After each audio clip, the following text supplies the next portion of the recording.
What's up, everybody? Welcome to Chicken Noodle Gamer. And I know that I haven't made a video like this in a while. Uh, um, but I was going through my list of all the Mario games on this here emulator of mine, except it's not really an emulator. It's a EverDrive for the Nintendo Entertainment System. But I came across something. And I totally forgot about it for like forever. And then I found it. It was Mario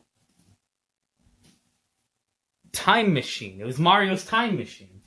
And I was like, holy hell, I haven't played this game in forever. I really didn't even remember much about it. And I remember that I played it when I was younger and I kind of liked it. It was pretty cool. So I was like, hey, how about I check this out?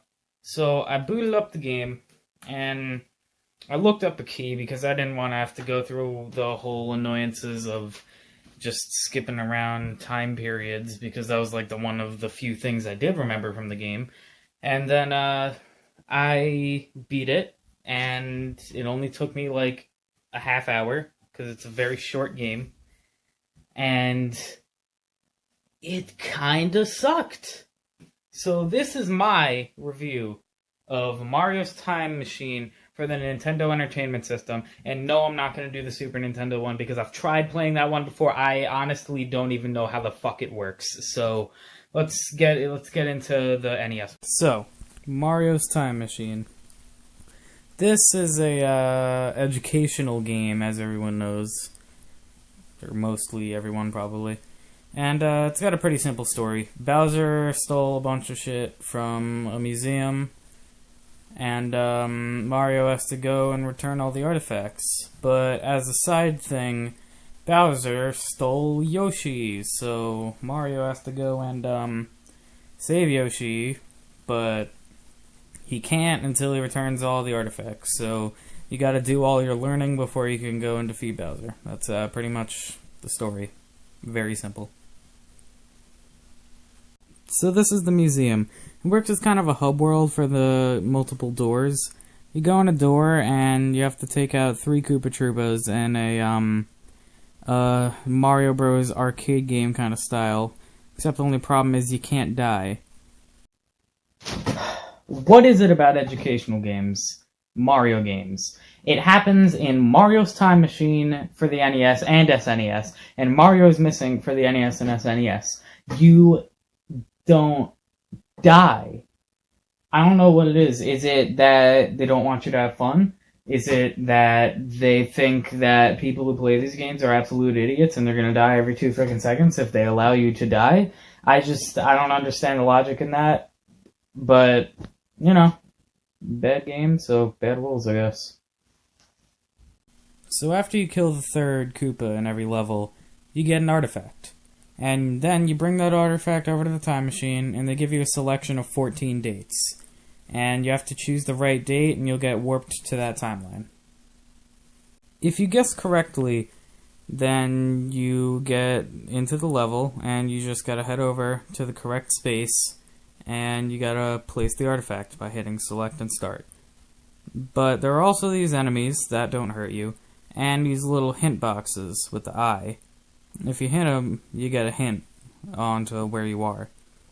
So, you place the artifact in the right place, and you get a newspaper saying that you did it. There's a problem you may face, though. If you happen to get it wrong, you have to go back and do it all over again. No second chances. You just gotta fucking fight all the Koopas, get the artifact, and then try a different date.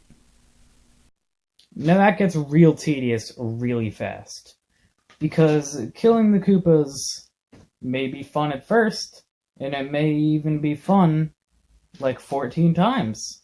But any more than 14 times, and you just feel like you're doing the same thing over and over and over, and it doesn't even feel like you're doing different things. It feels like you're playing the same damn level of the game over and over, until you finally make it to the end.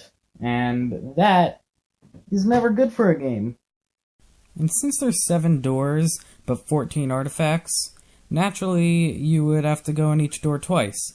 But firstcomers may not know that, so they'll finish the 7th door, and they will be confused as to why the end hasn't opened up yet. Now, when you finish the door for the 2nd time, Mario seals it up with brick, showing you that it's done. Then you move on to the next door. But this is the cycle. You just go in a door, kill the Koopas, get an artifact, return it. Go in the door, kill the Koopas, get the artifact, return it, seal up the door, move to the next door.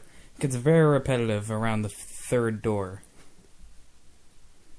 You can return the final artifact, seal up the door, then head over to the test.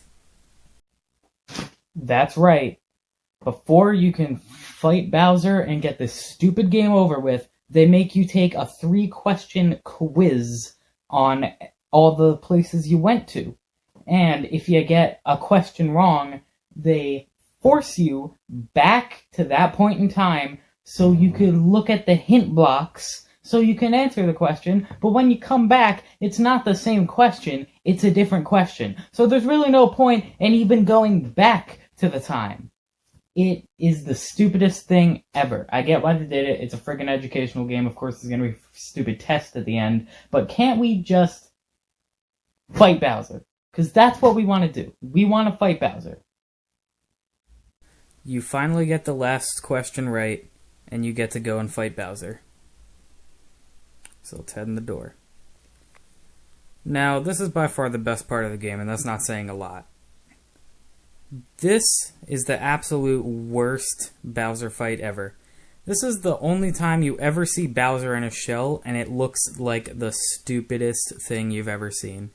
It is literally a dumbed-down Koopa Kid for kids. You grab the key, you put it in the keyhole, Yoshi descends, you grab Yoshi, and that's it. That's the screen you get for winning the game. You feel very accomplished right now, don't you? So there you have it. That was Mario's Time Machine for the Nintendo Entertainment System. So basically, you go in a door, you play the Mario Bros. Arcade game, you get a thing, you put the thing in a place, and then you seal up the door. You do that 13 more times, you take a test, and then you fight a Bowser boss suited for a child. Like, you could put a 3-year-old in front of the Mario's Time Machine final boss, and he will beat him instantly. That's how easy that boss fight was. But, yep, that's my review. I don't know how long this was. I'm pretty sure it was about 5 minutes. If not, guess it wasn't. But, don't forget to like, comment, and subscribe. All that stupid crap that people do on YouTube. And, see you in the next one. Bye-bye. Hey, look at this. Noodle left his NES game on. Might as well give it a playthrough. Shouldn't be that hard. Mario's Time Machine. Wow, that sounds really fun. Can't wait to give it a shot.